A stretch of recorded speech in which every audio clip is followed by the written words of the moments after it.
Oi! No vídeo de hoje a gente vai falar sobre saúde mental. Eu vou compartilhar com vocês algumas estratégias que eu acabei adotando no meu dia a dia para lidar com a minha ansiedade e também com as minhas crises de pânico. São essas estratégias que me fazem ter mais qualidade de vida, mesmo lidando com essas questões. Então, se você gosta do canal e gosta desse tipo de conteúdo, já deixa o seu like e compartilha esse vídeo.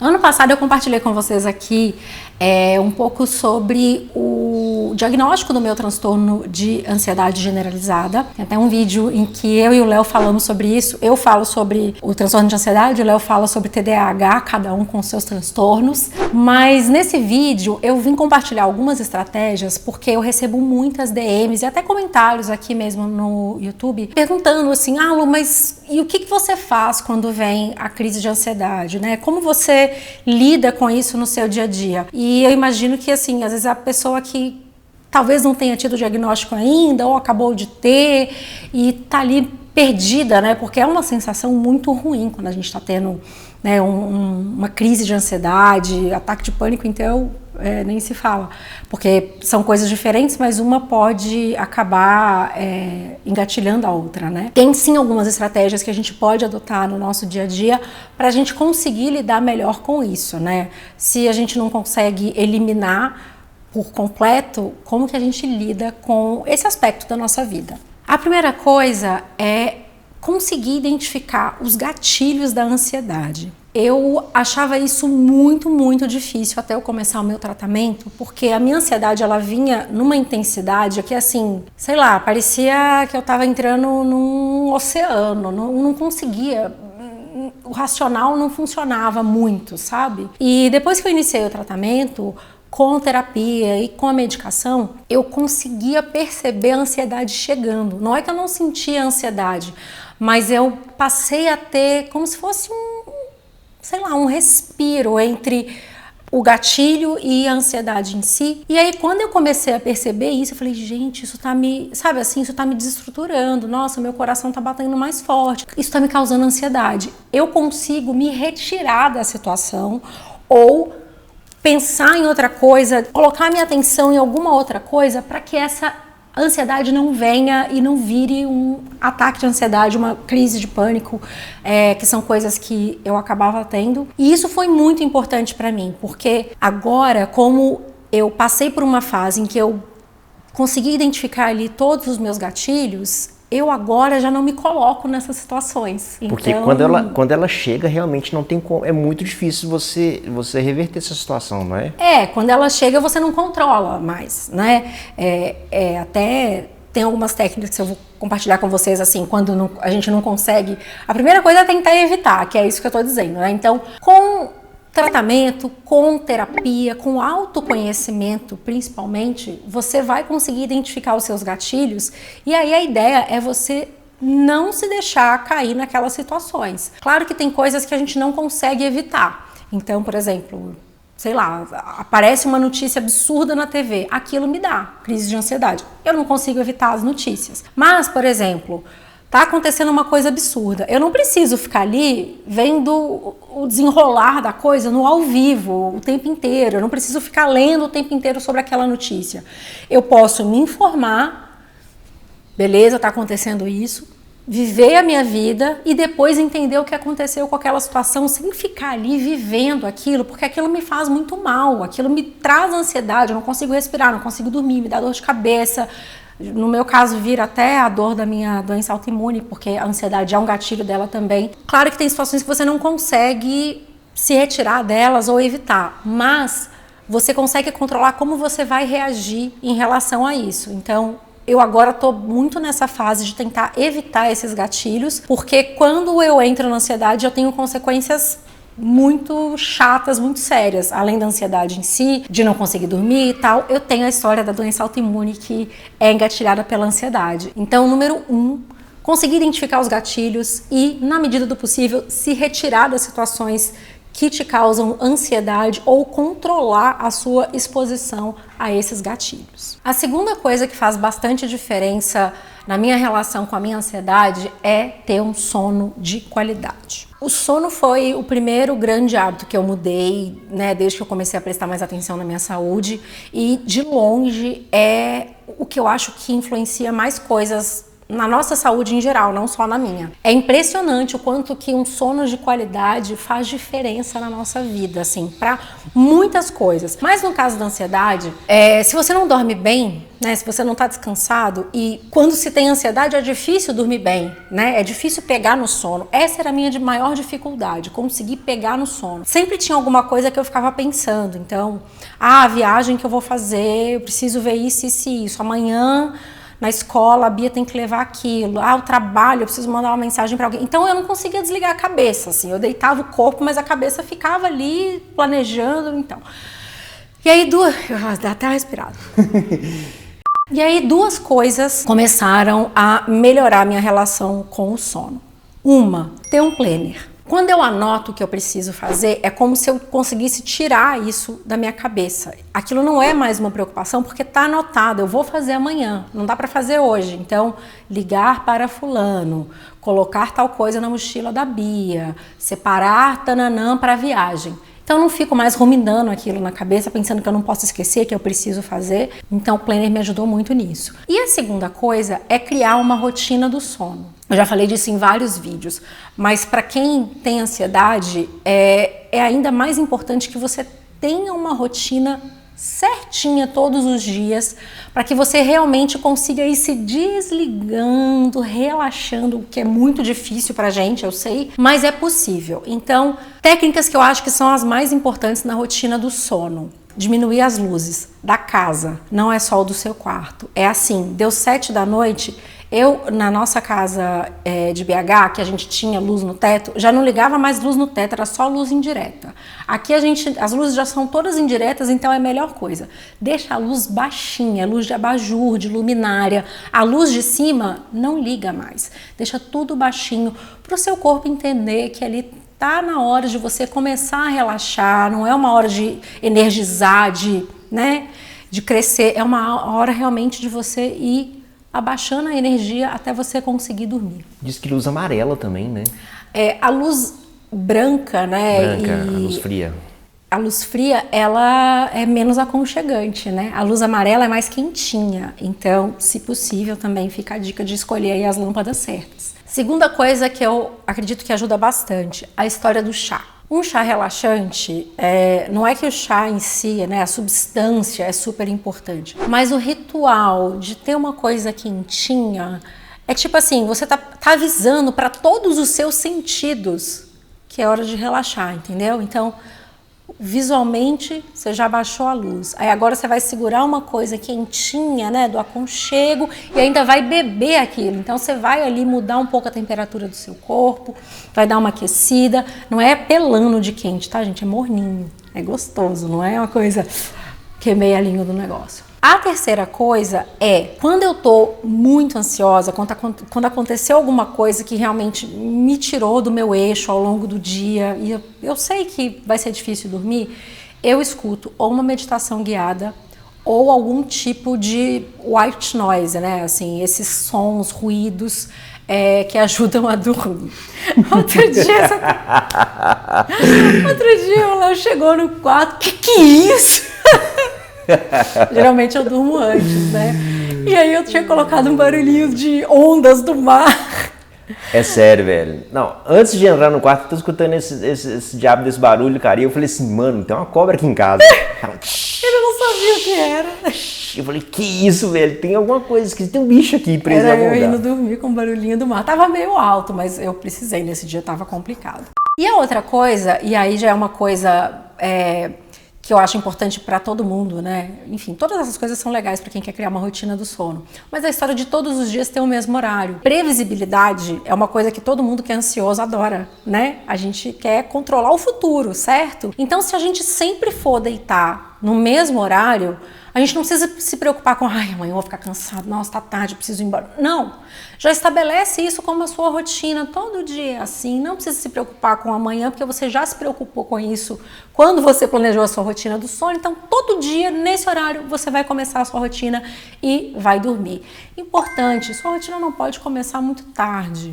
Sabe o que eu acho, amor? Eu não sou ansioso, mas quando eu tô assim, de repente, perco o horário, tipo assim, eu já devia estar na cama, já devia estar dormindo, e tô assim, tipo, vendo o celular, assistindo uma coisa, tipo assim, perdi o horário, eu já fico nervoso porque no dia seguinte... Putz, vou ficar cansado amanhã. Eu sei que eu vou ficar cansado, mais irritado, e poderia ficar mais ansioso também, né, cara? E falando ainda sobre o sono, isso que você falou é muito importante. Se você tem ansiedade, quando você dorme pouco, você já está automaticamente mais suscetível ao estresse. Você está cansado, seu corpo não está descansado o suficiente, ele não fez todos os processos que ele deveria ter feito à noite para você ter um dia tranquilo, para você funcionar, né, no seu 100%. Então, para você que tem ansiedade, se você já acorda depois de uma noite mal dormida, você precisa disso aqui para entrar na ansiedade, para ser um gatilho, entendeu? Pode ser meio gatilho agora, pode ser um pezinho no gatilho, você já vai lá, a ansiedade te derruba. Então o sono de qualidade é muito importante e você precisa cuidar do seu sono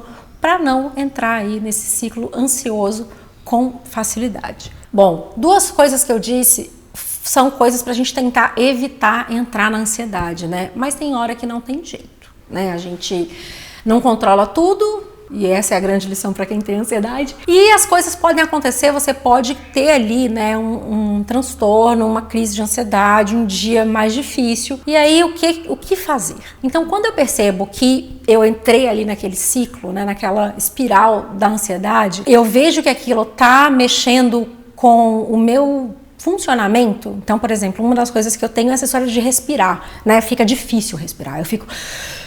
Parece que o ar não chega. Então, a coisa mais importante para mim é conseguir, é como se fosse dar um pause na minha cabeça. Então, eu gosto muito de pegar um fone de ouvido e escutar alguma coisa, sabe? Me deslocar do lugar que eu tô, se eu não puder fazer isso fisicamente, que eu faça dentro da cabeça. Então, escutar ou uma meditação guiada nessa hora, ou principalmente esses barulhinhos, tipo de mar, white noise, natureza não funciona muito pra mim, tem que ser uma coisa meio cíclica pra minha cabeça entrar naquilo e desligar da ansiedade. E a outra coisa, principalmente se você também tem essa história da respiração, é aprender a fazer aquela respiração mais calma, que você puxa a respiração contando, né? 1, 2, 3, aí você solta.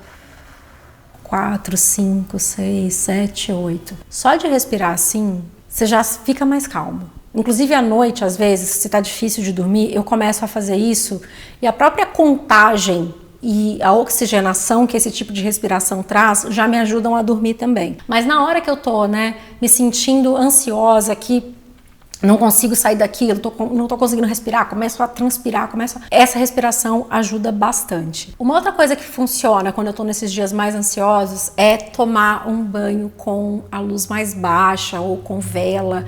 Eu fiz isso muito na pandemia, e eu também colocava o barulhinho junto, porque é isso, gente, é tudo que puder, né? A pandemia foi foda. Então, apagava a luz, colocava ou uma vela ou nada também, porque, enfim, né, já sei tomar banho. Botava um barulhinho ou ficava só ouvindo o barulhinho da água mesmo. A água é uma coisa que me acalma muito e eu sei que a água tem esse efeito em muita gente também.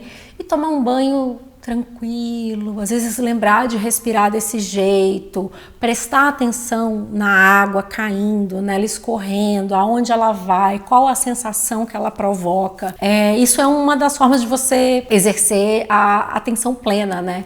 É você focar no que está acontecendo e não no que você está pensando que pode, que vai acontecer no futuro. Você foca no fato. É engraçado, porque a ansiedade, ela te desconecta, né? E essas são formas de você se reconectar com você mesmo, né? Sim, e com a realidade, né? Porque a ansiedade é a gente ficar pensando no que pode acontecer, no que vai acontecer, no que... E aí, quando você começa, que você entra nisso, é difícil sair. Então, todas essas técnicas ajudam você a... Opa, pera... Mas aqui agora está acontecendo o quê? Né? Atenção plena. Uma outra coisa que eu também gosto de fazer, principalmente quando eu vou dormir. Muitas vezes em meditação guiada, eles falam, né? Agora observe o seu dedinho do pé relaxando. Eles são muito específicos, eu tô zoando, tá? Mas é tipo o seu pé, a sua perna e tal. E fazer isso, realmente, né, quando você pensa, o seu corpo vai voltar a atenção para aquilo e isso realmente me ajuda a relaxar. Porque às vezes eu nem percebo, mas quando eu paro para pensar nisso, eu falo, ó, meu ombro estava tenso e eu não tinha nem percebido. Porque é o meu estado natural, né? A tensão e a ansiedade. Então, fazer com que você racionalmente preste atenção nessas coisas ajuda você a relaxar também emocionalmente, né, gente? É uma via de mão dupla, né? O pensamento faz o corpo ficar tenso e o corpo tenso ajuda você a continuar naquela tensão psicológica. Então, quando você relaxa o corpo, é mais fácil para você conseguir também relaxar a cabeça. Se eu assistisse esse vídeo há uns 3 anos atrás, eu ia meio que olhar e falar assim, nossa, que, sei lá, né, que tilelê. Quando é uma questão que realmente atrapalha o seu dia a dia, atrapalha a sua vida, atrapalha o seu funcionamento, atrapalha o seu trabalho, a sua relação com a sua família, com seus, né, seus filhos, com, né, enfim. Com a vida, né? Com a vida é algo que a gente precisa tentar de tudo, sabe? Então, muitas vezes, quando eu entrava nessas expressões de ansiedade, o que você me fala que funciona, eu vou testar. Porque chega num ponto em que é insustentável mesmo. Você precisa conseguir sair daqui. Eu tô falando aqui de várias coisas que podem ajudar, mas associada a tudo isso, terapia, quando indicado pelo médico, medicação, são estratégias que eu uso, né, no meu dia a dia e que fazem muita diferença para mim, mas existem também essas outras coisas que também são importantes e que também me ajudam no meu dia a dia. Uma coisa também que eu queria falar é sobre crise de pânico.